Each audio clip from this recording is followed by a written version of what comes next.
በመካከለኛው ምስራቅ በተለይም ደግሞ በባህሪው ሰላጤው ሀገራት ብዙ ወርቅ ወደ ሀገራችን እንደሚገባ ይታወቃል። የወርቅ ገበያው እጅግ ደማቅ፣ ጥራቱን የጠበቀና በዓለም አቀፍ ደረጃ ከፍተኛ ተፈላጊነት ያለው ነው።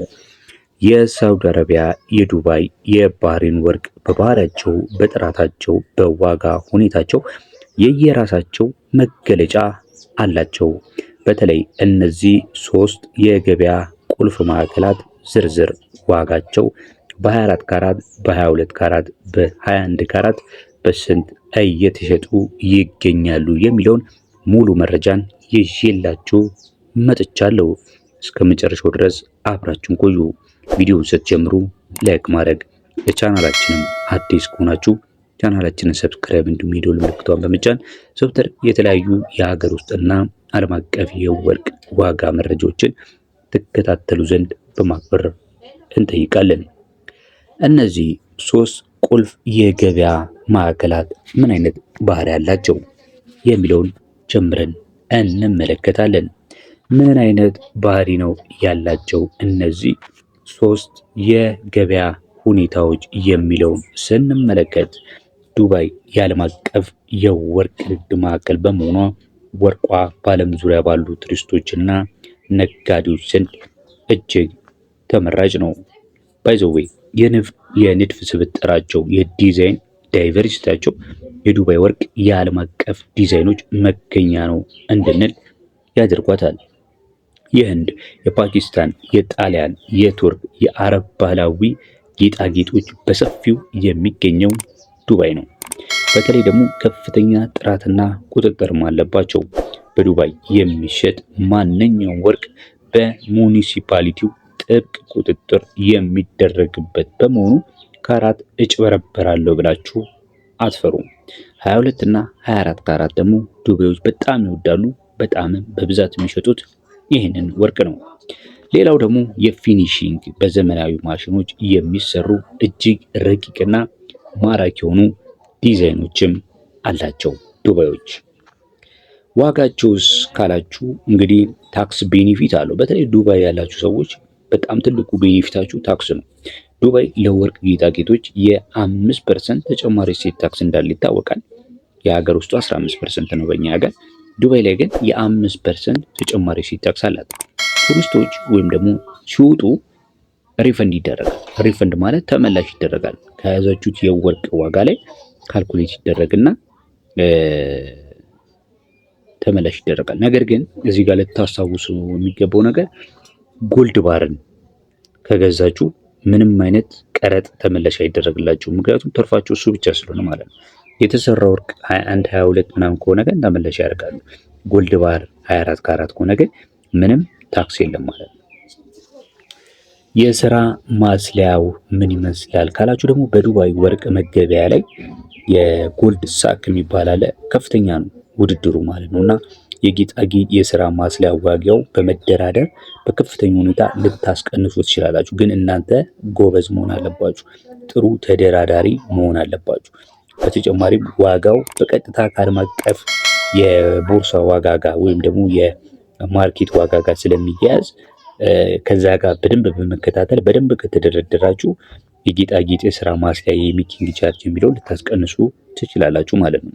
ሳውዲ እስካላችሁ ደግሞ ሳውዲ እንደምታውቋት ከሆነ የእምነትና የባህል ማዕከል ናት። የሳውዲ ወርቅ በተለይ በሀጂና በኡመራ ተጓዦች እንዲሁም ደግሞ በአካባቢው ማህበረሰብ ዘንድ በትልቅነቱ በክብደቱ ይታወቃል። ባህሪያቶቹን ስንመለከት ቢጫ፣ የጎላ ቢጫ ከበድ ያሉ ጌጣጌጦች ይታወቃሉ። ሳውዲዎች ባህላዊ ጌጣጌጦች መጠናቸው ትልቅ፣ ክብደታቸው ትልቅ፣ ደማቅ ቢጫ ቀለም ያላቸው ብዙ ተወዳጅነት ያለው በሳውዲ ላይ 21 ካራት ነው። በገበያው ላይ ከፍተኛ ድርሻ አለው ማለት ነው። ሌላው ደግሞ የክራፍትስማንሺፕ የሚባላል የዕደ ጥበብ ጥራታቸው የሳውዲ ወርቅ ዲዛይን በባህላዊ የእጅ ጥበብ በክብደት ላይ ነው በጣም የሚያተኩሩት ማለት ነው። እንደ ዱባይ ዘመናዊ ስስ የሆነ ዲዛይን የላቸውም የሳውዲዎች። ዘላቂ ለሆነ ኢንቨስትመንት የሳውዲው ይመረጣል ማለት ነው። ለምን? በወፋፍራም ጌጣጌጦች ላይ ነው የሚያተኩሩት። በወፋፍራም ሲሆኑ ደግሞ ብዙ ክብደታቸው ግራማቸው ይጨምራል ማለት ነው።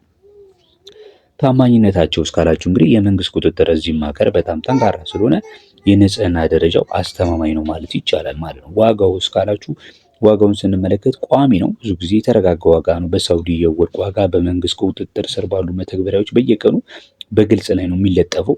የጌጣጌጥ ሱቆች መሰረታዊ የወርቁን ዋጋ ሊጨምሩ የሚችሉበት ሁኔታ የለም ማለት ነው። ሜኪንግ ቻርጅ ላይ ግን እንደ ዱባይ ሰፊ ድርድር ላይኖረው ይችላል። ምክንያቱም የወርቁ ክብደት ከፍተኛ ስለሚሆን የስራው ዋጋው ላይ በግራም ሲሰላ ስለሚቀንስ ማለት ነው። 15% የሚታሰብ ቢሆንም ወርቁ መልሶ ለመሸጥ ግን የሳውዲ 21 ካራት እጅግ የተሻለ ዋጋን ያወጣል ማለት ነው። ወደ ቀጣይ ሀገር ስንሄድ ባህሬንን ነው የምናገኘው።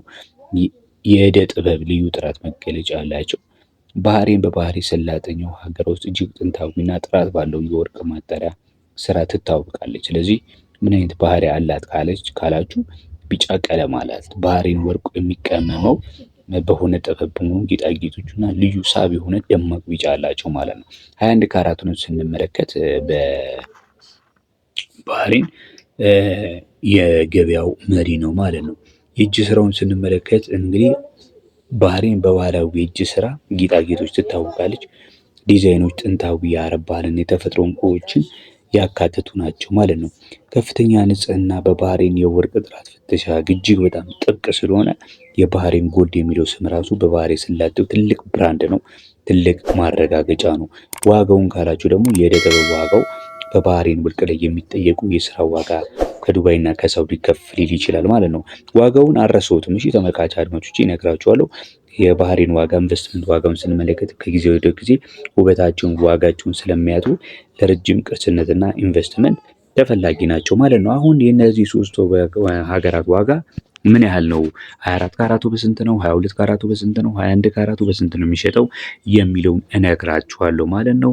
አታንዛዛብን እንደማትሉ ተስፋ አድርጋለሁ። ምክንያቱም እያሳለፍኩላችሁ ያለሁት ቆንጆ መረጃ ስለሆነ ይጠቅማችኋልና ማለት ነው። ቁጥሩን ብቻ ይዛችሁ ብትሄዱ ባህሪያቶችን ሳትረዱ ታማኝነታቸውን፣ የዋጋ ኢንቨስትመንት ዋጋቸውን ሳትረዱ ከሄዳችሁ ለመጭበርበርና ሙሉ በሙሉ ለመቅለጥ እድላችሁ ሰፊ ነው የሚሆነው። ስለዚህ ዋጋው ላይ ብቻ ሳይሆን አጠቃላይ እውቀት ላይ የተመሰረተ ግዥና ሽያጭ ለማድረግ እሱ ላይ በርቱልኝ እላችኋለሁ። አሁን ወደ ዋጋው እንሄዳለን። እየተመለከታችሁ ያላችሁት የሳውዲ ወይ የባህሬን ወርቅ ስንት ገባ የሚለውን መረጃችንን ነው። እስካሁን አብራችሁን ስለተከታተላችሁ እናመሰግናለን። ቪዲዮውን እስካሁን ላይክ ካላደረጋችሁ ላይክ፣ ለቻናላችንም አዲስ ከሆናችሁ ሰብስክራይብ ልታደርጉ እንጋብዛለን። ወደ ዋጋው እሺ፣ ሳውዲን ስንመለከት 24 ካራቱ በ497 ከ32 የሳውዲ ሪያል ነው እየተሸጠ የሚገኘው። 22 ካራቱ ደግሞ በ455 ከ87 እየተሸጠ ነው የሚገኘው።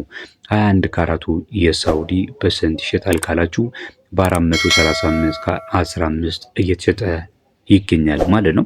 የሚያሳየው ሬቱ የሳውዲ ወርቅ 0.26% ጭማሪ እንዳሳየ ያመላክታል። ይህ ማለት እንግዲህ በጣም ትንሽ ነው የጨመረው። በመቀጠል ደግሞ የምንመለከተው የዩናይትድ አረብ ኤምሬትን የጎልድ ፕራይስ ይሆናል። 24 ካራቱን በዲራም በ486 ከ51 ነው እየተሸጠ የሚገኘው። 22 ካራቱ ደግሞ በ445 ከ97 እየተሸጠ ይገኛል። 21 ካራቱ ደግሞ በ425 ከ70 ዲራም ነው በመሸጥ ላይ የሚገኘው። ይህም በተመሳሳይ እንደ ሳውዲው ሬቱ የቀኑ ማለት ነው የ0.26 ጭማሪ አለው።